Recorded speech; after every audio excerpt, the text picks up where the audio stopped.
What's going on YouTube, and welcome to Inteku Nation, my home, your home, for all things gaming, and all things Cardfight Vanguard Zero. Today, I want to take a look at a brand new Set 2 Kagero deck profile. In this video, we'll be discovering all the new modifications made to the Kagero deck from Season 1, and looking at how this deck has affected meta going forward. Don't forget guys to hit that like button if you like this video, smash that subscribe button, and hit the bell so that you can be notified each and every time that I upload a brand new video. And don't forget guys, I am still doing a 100 sub GameStop gift card giveaway. So all you have to do to participate is be a sub to the channel. And with all that being said guys, let's dive right into it.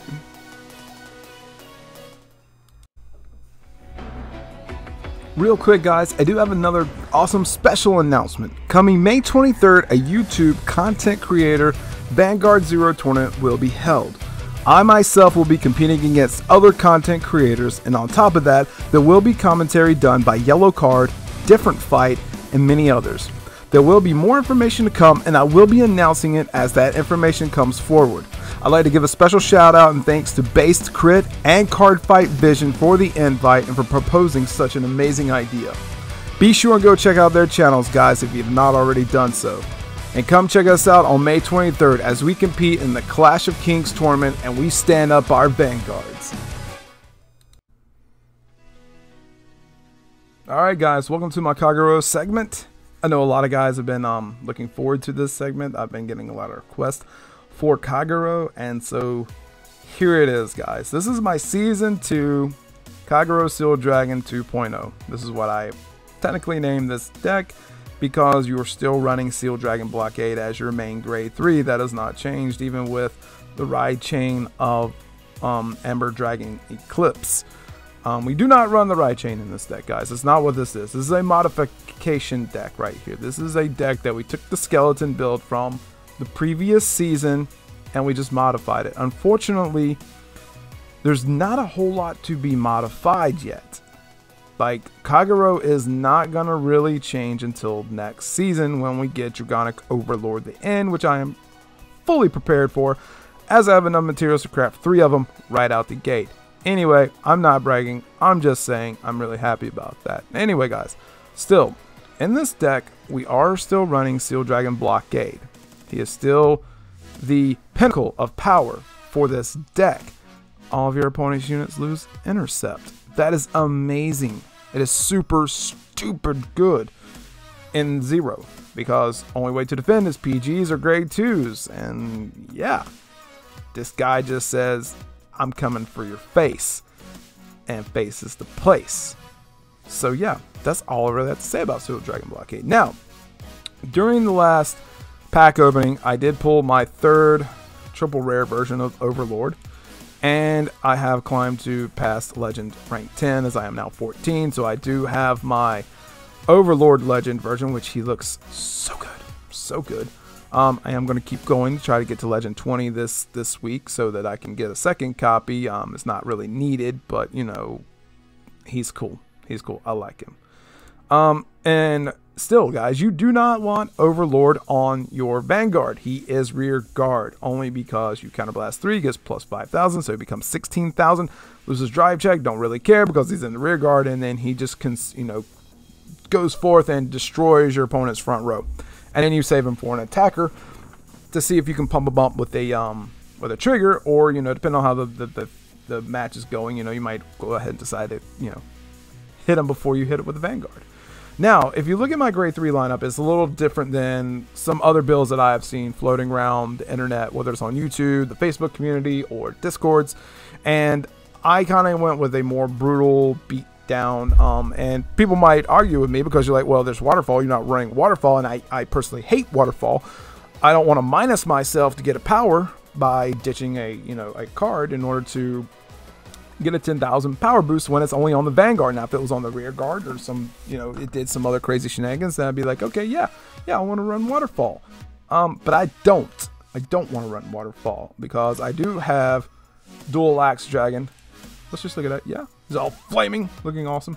But anyway, during your turn, if your opponent has 2 or less rear guards, he gets plus 3k. So he is Palamedes. He is Kagero's version of Palamedes. Different stipulations in order to get the ability off, but he has Palamedes. It does feel bad if you have to ride this guy because he's just vanilla. I mean, yeah, he's still going to get the 3000 power for his own condition, but that's just feels bad. Now, anyway, I'm still running Goku. I'm running Goku as my heal still. I did not change that up because I like Goku. I like him against Nova Grappler. He's not as good as he was last season when we had Gold Rutile. Because Perfect Razor doesn't care about rear guards a whole lot. It's just like, you know, once I get my soul filled with razors, I'm coming for your face with crits.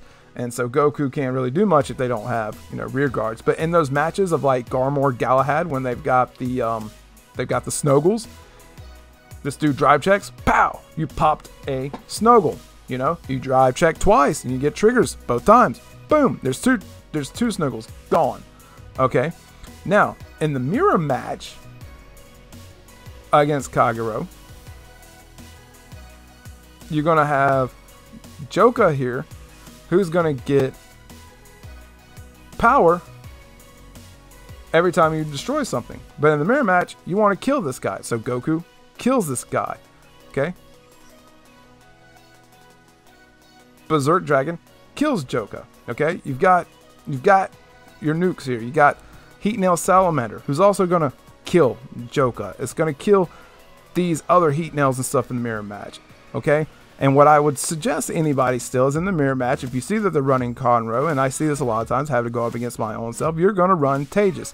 So you ride Tejas, and you don't even worry about the Vanguard. You go straight for Conroe, so you deny them to be able to fetch their PG. There's a lot of denial in this deck. It just depends on how the deck goes and if it goes off. And all around, this deck actually still just does what it does, guys. It hits for numbers. It denies them interceptors. It denies them boosters, and it's a denial deck in my mind. And you know, if you guys disagree with me, that's fine, but that's just the way that I'm choosing to actually look at this deck. You know, and thankfully Kagero got their damage on Flipper, or aka their countercharger, in Bellicosity, so when this attack hits a Vanguard, you can countercharge 1. That is beautiful in a deck that eats up Counterblast, aka Berserk Dragon and Dragonic Overlord. Or, yeah, in those two, okay? Because everything else is pretty much Counterblast free. So, yeah, this guy just helps fuel these two and cuts their cost, and that's a beautiful thing. We're still running 4 PGs, we're still running 4 bars for numbers, we're running 3 Jokas, we're running 2 Heat Nails. Some people only run 1, I run 2 because I like consistency, and sometimes this thing gets damaged and other bad things happen, you just don't get it, so I like to see it when I can. And this is pretty much my build, guys. This is pretty much my build. There's not a whole lot to really say about this deck, so I'm going to kind of keep this short and simple today. But I've had a lot of success with this deck, and I plan on building Dote and making that deck come next season, or next month when the new stuff hits. And you're going to see a whole change of this. Like, all this is going to be completely changed, guys. So, you know, please, you know, stay tuned for that, because I will be doing a Dragonic Overlord the end deck profile video. You can bet your sweet money on that. So, yeah, guys, with all that being said, I hope this deck finds you well. I hope that if you build this deck, you have a lot of fun with it and see the success. You can change this out. You know, you can go up on Seal Dragons. I only have 2, and that does me just fine.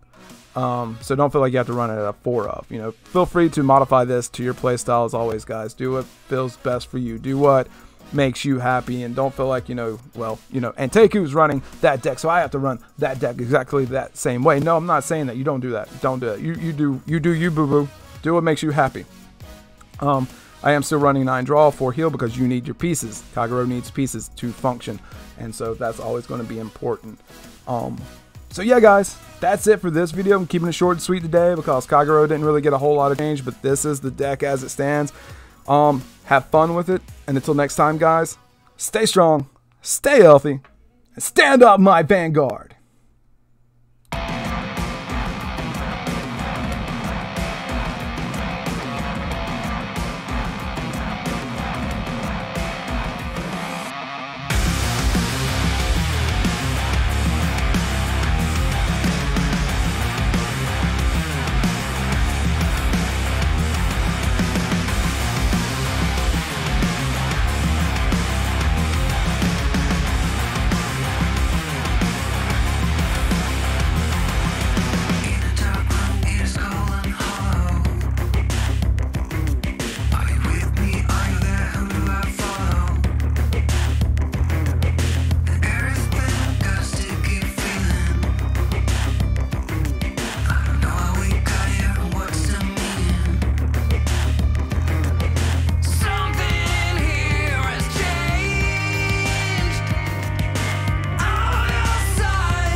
standing by your side, with my heart on hyperdrive. I'll do what it takes to make you believe.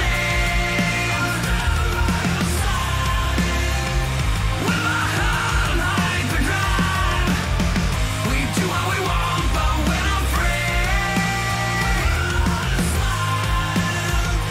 With our hearts on hyperdrive.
Standing by your side, with my heart on hyperdrive. I'll do what it takes.